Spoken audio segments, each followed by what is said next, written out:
Welcome back to Anamberaday, the Functional Nutrition Podcast. I'm your host, Amber Fisher, and today I am speaking with my group program co-host, Hannah Muehl, who runs the Conscious Nutritionist account.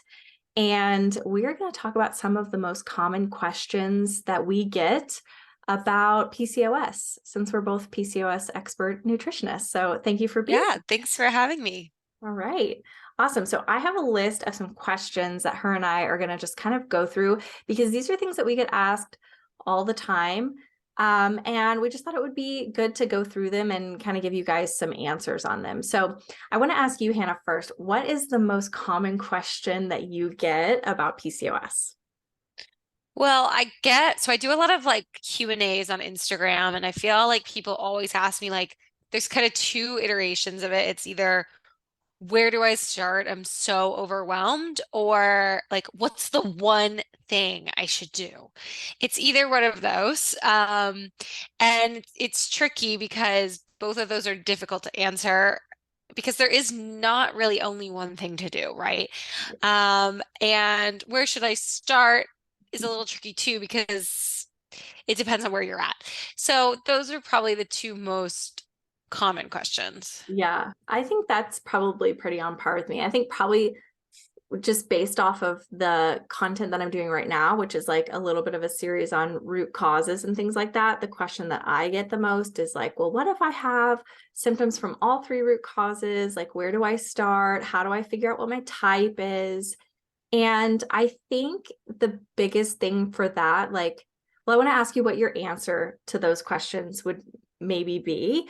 But for me, it has a lot to do with like, first, we have to sort of cut through all the noise. Like, I think the whole typing conversation can get a little bit, you can get in the weeds a little bit. Like, if you're not following the basics of a PCOS healthy lifestyle first, you're not going to be able to delve deeper into the kind of the root cause issues. And I find that sometimes when we just implement, a healthy basic protocol, it clears the air quite a bit and we can figure out where to go from there. Yeah. So what would you Yeah. say if somebody said, like, because I know it's tough, you don't know where they're starting from, but what would your answer be? Yeah. So I feel the same. I actually feel like the typing gets people more tripped up than it should.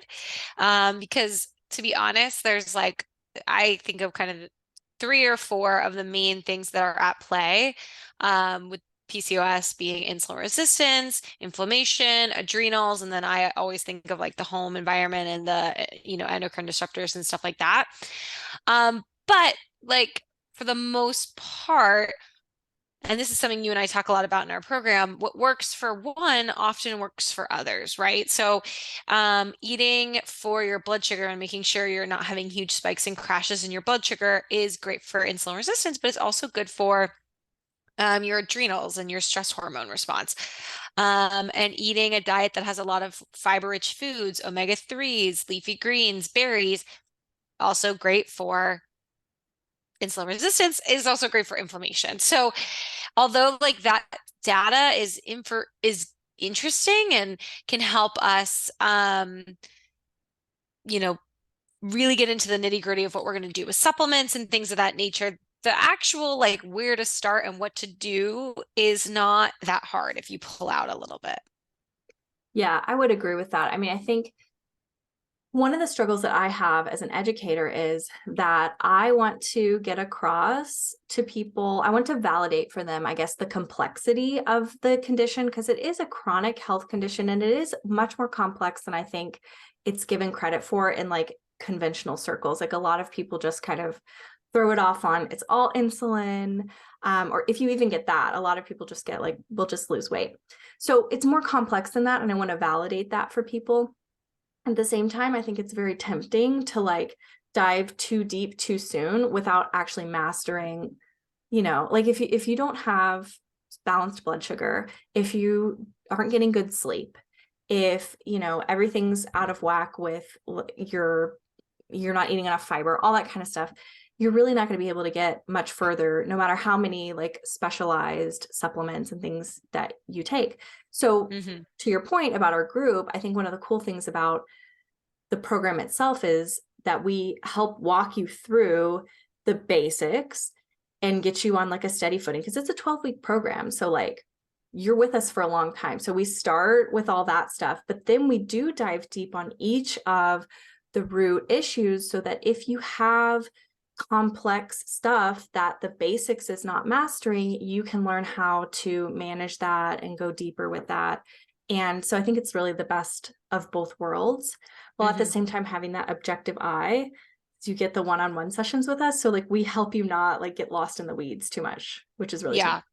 Yeah. 100%. So, okay, what do you think makes PCOS so complex as a condition? Like, what do you think is the hardest thing to manage about it? Yeah.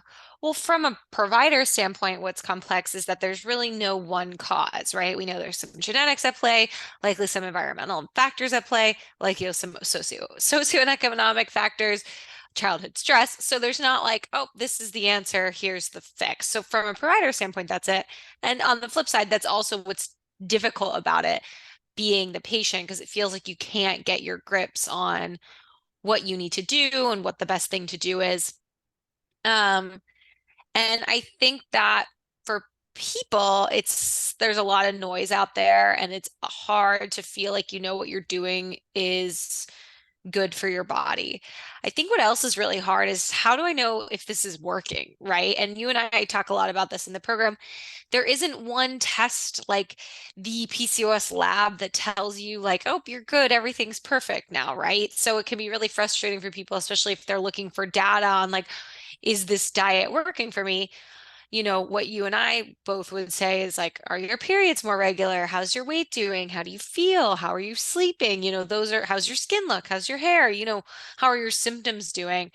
But that can be frustrating for people, because there really is no one like, oh, this is the test to tell us that everything's going the direction it should be. Yeah, absolutely. I think a big thing for people is the temptation to want to give your power away and your agency away a little bit. You want somebody to come in, read your labs, tell you exactly what's going on and exactly what you need to do to fix it. And that really takes away your own ability, because you do have this ability to read your body, read your symptoms, listen to your intuition and your gut. Course labs and having a good healthcare provider are all really important, but your own experience of your PCOS and what you know feels good and works for you is really important.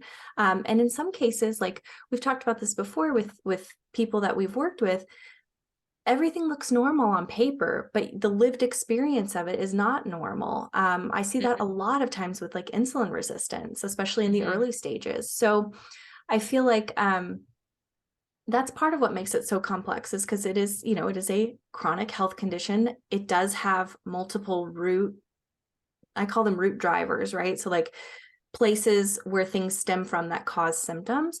But like you said, we don't really know the true root cause of PCOS. Like nobody can point to, a little piece of the genetic code and say like, this is the gene that causes PCOS, right? Right. Although we know that that's probably part of it. So I think that's what's so frustrating about it, as from the lived experience of it, because you and I both have PCOS ourselves, but then also as practitioners, it can be tough. What have you seen work best for managing PCOS when people are like first getting started? Like what's one piece of advice you would give them just off Yeah. the get-go? Yeah. So the first thing I would probably say to anybody, and this is what we kind of focus on first and foremost in the program, is learning how to make your PCOS plate. Um, Focusing a lot on protein-rich foods and high fiber carbohydrates. So kind of swapping out some of the carbohydrates that are lower in fiber, like white pasta, white rice, for potentially higher fiber carbohydrates, um, or non-starchy vegetables, getting enough fiber in, and healthy fats. That's like the basis of what we talk about in the functional PCOS program. But the nitty gritty on how to get into that is, takes a little bit of time. But if people were looking for like one piece of advice, that would probably be it. Try and get, 20 grams of protein per meal and at least 35 grams of fiber per day. That would probably be like the elevator speech of things to do. And then if I was walking out of the elevator, I would say, oh yeah, and please watch your stress, get enough sleep, and stop using so much plastic in your house. Yeah. That would be the like elevator speech. Yeah. And that, I mean, that comes back to like PCOS being a complex condition because it's we want to have a quick, easy answer to it. Like people really do want you to just kind of tell them like, this is exactly what you need to do and it'll all be fine. But because we're all dealing with so many different iterations of PCOS that are coming from different areas, there's just a lot more to it than like, oh, do this, do that. But I think if I were asked the same question, I would probably agree with you. For the most part, like we would have a very similar perspective on it. I do think the protein thing is probably the biggest recommendation I give, like right at the beginning, because fundamentally, if your like blood sugar is out of balance, you're going to struggle with energy, you're going to struggle with sleep. And I think if you're not getting good quality sleep, like that's kind of the foundation of all health. Like I almost think that sleep is more important than anything else. So blood sugar balance is probably the quickest way to hack sleep issues for most people. So protein will do that, right? Like it'll satiate you. And if you're aiming to get that fiber goal from whole foods, ideally, not from like fiber supplements and stuff, although those aren't horrible if you need to bridge a gap. But like if you're doing that, it kind of pushes other things out of the diet by extension, right? Because you're too full to load up on sugar, or, you can't get 35 grams of fiber eating at McDonald's every day. So you kind of like by extension, it helps you get to a place. So I always say the protein thing. And then I tell people to just like 80% of the time, try to work towards a whole foods diet. Like I kind of don't care how many carbs you're eating, that kind of stuff at the beginning. Cause I think most people who are eating a standard American diet, just switching to eating and cooking at home, like is going to make a huge difference in how they feel and in their symptoms. And then from there, we can like hack a little bit further. But again, it does depend where you're coming from, because we work with people who, like, we've had people join the group who are truly at the beginning, like they've never touched like eating healthy before. And then we have people who have been like around the block for a long time trying to work on their PCOS, and they have all this like background research and knowledge that they're trying to like synthesize. So depending on where you're coming from, there are more specifics that one can get into, which I think is why it's great that we have like one-on-one sessions, so we can help you do that. But yeah. Do you have anything to add on that? I feel like were you going to say something or? No, I think that perfectly covers it. Yeah. So where do you think folks with PCOS could use more education? Like we're missing in that regard. That's a good one. I think like a couple of things. I think lightly, obviously nobody needs to become like, a scientist, but having a light understanding of the actual pathophysiology of what is causing the PCOS symptoms really helps, because then it can help you break down claims you see on the internet. So if you really understand, why is my elevated blood sugar leading to hair on my face? Or why is my stress and sleepless night and blue lights in my bedroom leading to my periods being like, 60 days apart? Understanding that physiology a little bit, like I said, you don't have to, go teach graduate biology in it, but understanding a little bit helps you understand why you might see a TikTok, someone say, this hack changed my life. And you can say, okay, that probably didn't change their life. That, whatever they were doing might have helped their blood sugar, which helped lower their circulating testosterone levels, which is causing my hair loss and my acne, right? So understanding that a little bit. but that's hard to do on social media. I mean, it's hard to capture the attention in a reel on, this is exactly why this is happening. This is something you and I put on in the program on purpose. It's not too physiology heavy, but understanding why these things are happening in PCOS, why the periods are long, why there's hair loss in the scalp and body hair, can help you kind of connect the action steps to reverse it, which can help with consistency, but also can help you, like I said, file through all the claims that you see on the internet to kind of help you get less overwhelmed. No, I really like that. I remember when I was first diagnosed with PCOS and just trying to like parse through whatever information there was back then. This was like 2012, so there was really not that much. But like, I just thought it was my ovaries. Like everything happened with my ovaries and they were just like messed up.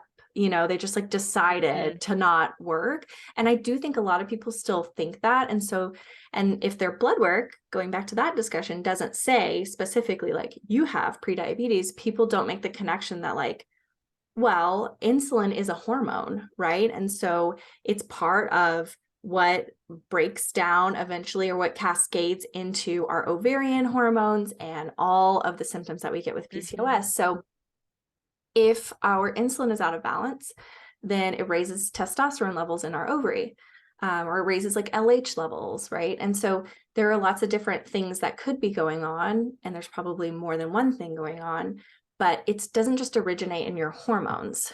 So, I mean, we go over like each week into different areas of how PCOS is like driven, how your symptoms are driven by different areas of your body. Because it's really just not all your hormones. Like your hormones they're just signalers. They're just like kind of showing you that there's a problem. It's not really them that's the problem, if that makes sense. Yeah. That kind of feeds into the next question, actually, which is like, where do you see the most misinformation online? Yeah. I honestly don't think like there is I think it's just a lot of confusing information on as what is the most important. Because I think a lot of people have a general like right idea. And something we talk a lot about in the program is, do you really need to go gluten and dairy free? What to look for in your symptoms, if that might be something that's worthwhile for you. Kind of parsing through those claims. I guess that's probably the most like typical claim that's not necessarily 100% true. Um, I think what gets confusing for people is just like the nature in which content has to be portrayed in a reel or a TikTok to go viral. Like if you do this, all your symptoms will be worse, right? And it makes it much more confusing when it's actually all this stuff is quite nuanced, right? Like something we had a discussion about in the group last week was fasted workouts.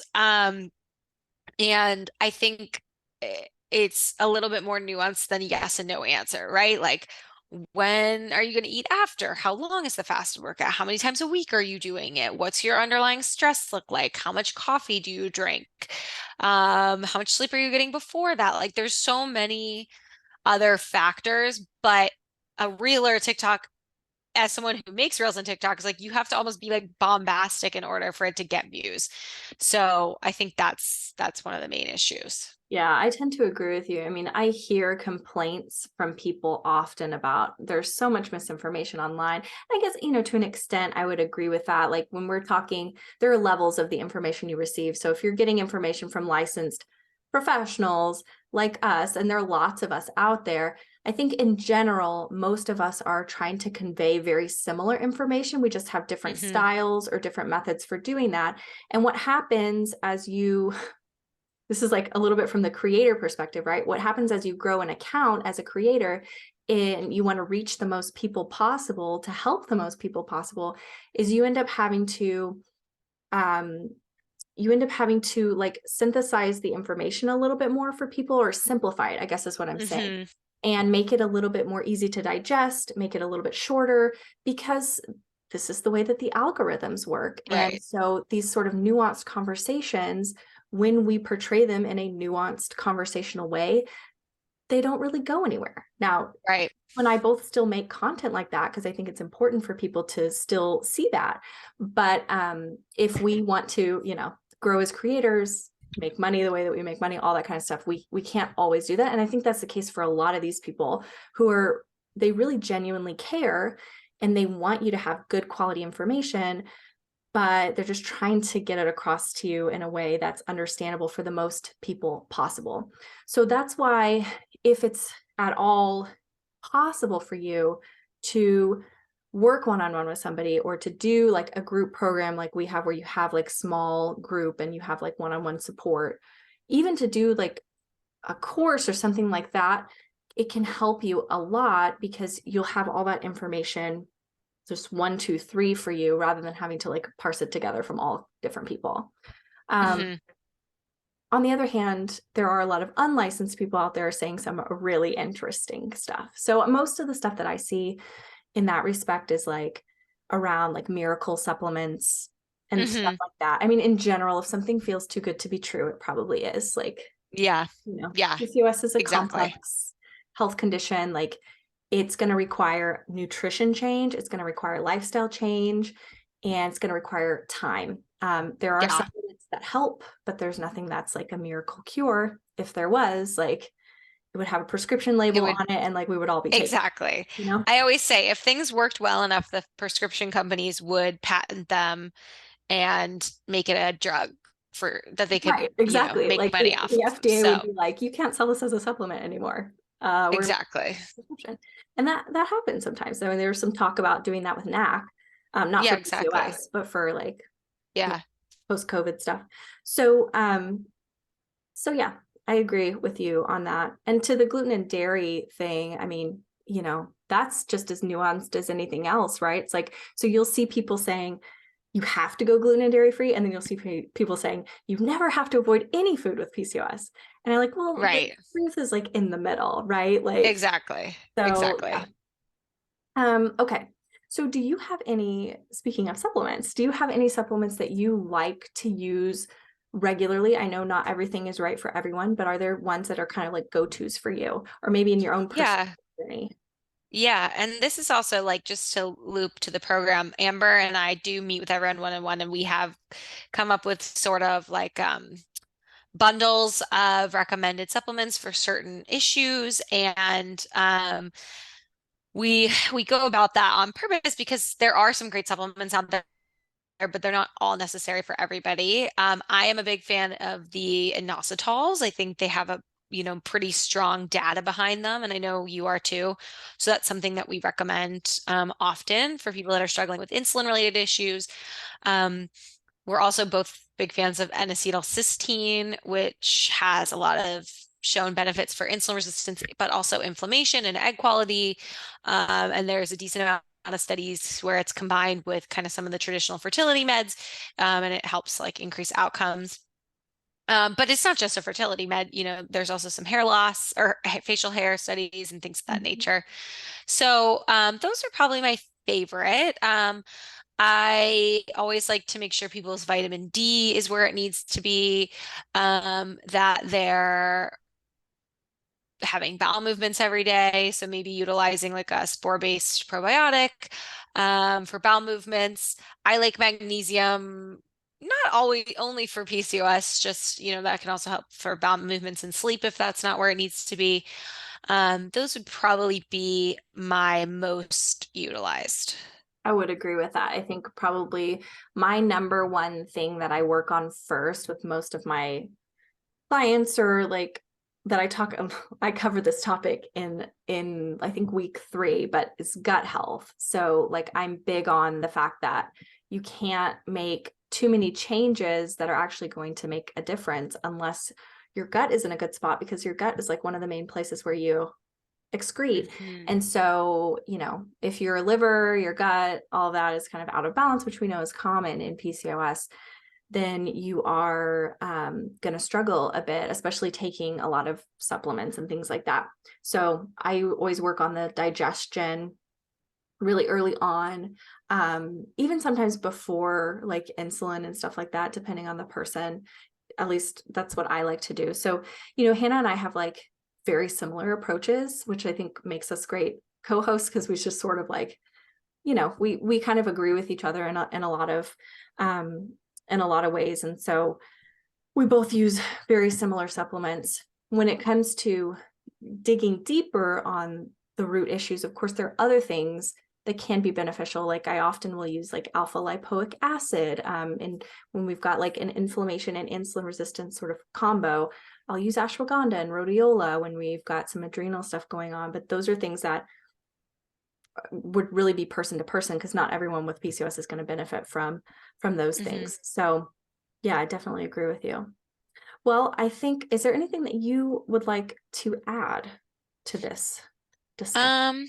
No, I think that, PCOS is really complex. And the reason you and I made the functional PCOS group program, is to create a combination of sort of one-on-one work and a group setting where you could kind of get into the nitty-gritty of these things, but also figure out actionably how to take steps forward. Because I think that's where a lot of people get stuck. There's kind of two steps. One, it's like really not knowing what to do and needing help there.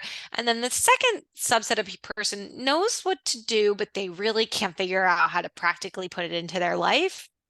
So we aim to address both those things when we're working with clients, because that's how you get to kind of that like elusive, long-term healthy situation. So that's what we aimed to get out of making that program. And that's if you're not able to do something like that with us, which is, totally fine. That's what I think is something to look at for yourself. Okay, what do I need to do? And then how do I practically use a SMART goal, specific, measurable, attainable, realistic, and timely, fit this into what my life looks like right now? Yeah, I would say that my best advice, if you're feeling overwhelmed, is just to pick one thing, like one, like maybe the protein thing, right? Like that's a good place to start and really work on mastering that. And if you feel like you have like 80%, 80 to 90% mastery of that, then you can add another thing. I think it's easier to do more when you have a guide, when you have somebody to walk you through how to do that and what that looks like. Whereas doing it on your own is of course more difficult, because like you're not a PCOS expert nutritionist. Right, You didn't go to school for that, and that's okay. Like you have your own life. Like you shouldn't have to get right. a full degree to like hack your PCOS, So it's okay to just do like a little bit at a time. And I think you'll get more long-term benefit from that than from like taking this and taking that and trying this and trying that and not really Yes, sticking with anything. Like in 100%. general, health changes are going to take at least like probably 3 months to really, show themselves to have made a benefit for you. Yes, So, 100%. but yeah, and we cram a lot into the 12 weeks because we want you, because you have us during that 12 weeks. Like you have unlimited like question and answer support. Like we have like a group chat and people ask questions as they come through to them and all of that. And so while you have us during that time, we take you through all of the information so that you not only can start making practical, actionable changes right now, but so that also as time goes on and you're able to synthesize the information, you can kind of come back to it. You can dig deeper, like on your own, all that kind of stuff. So you have the benefit of both worlds, I guess is what I'm saying. Yeah. And I don't think you ever, like, I don't think there's another, I mean, I don't know, but I don't think there's another group out there that goes over in as much depth as we do some of these topics for sure. Cause this is like a functional nutrition approach to PCOS, which is not as common of a thing. So thank you. Yeah. But maybe we should talk through just like some of the things that are included in case anybody listening is like interested. I want to mention that we have a special podcast discount code for my podcast listeners, because I know you guys are the best. So I wanted to make a special $150 off discount code, and it's podcast 150. You'll find that in the description box. So if you want to, join us, Hannah, what are the dates? When are we starting our spring So cohort? this group launches at the end of April, but the first session is April 27th. So you pretty much, our group kind of starts the 23rd, but the first session is Thursday, April 27th. The sessions are Thursday evenings on Zoom, but you don't have to participate that way. They're all recorded and put on the kind of web hosting site. So if you are like, I want to spend my evenings with my family, that's totally fine. I think it's beneficial to come sometimes just to meet everybody, but they are recorded. There is a private group chat. There is, like I said, 2 one-on-one sessions with myself and Amber. Um, 12 weeks of meal plans.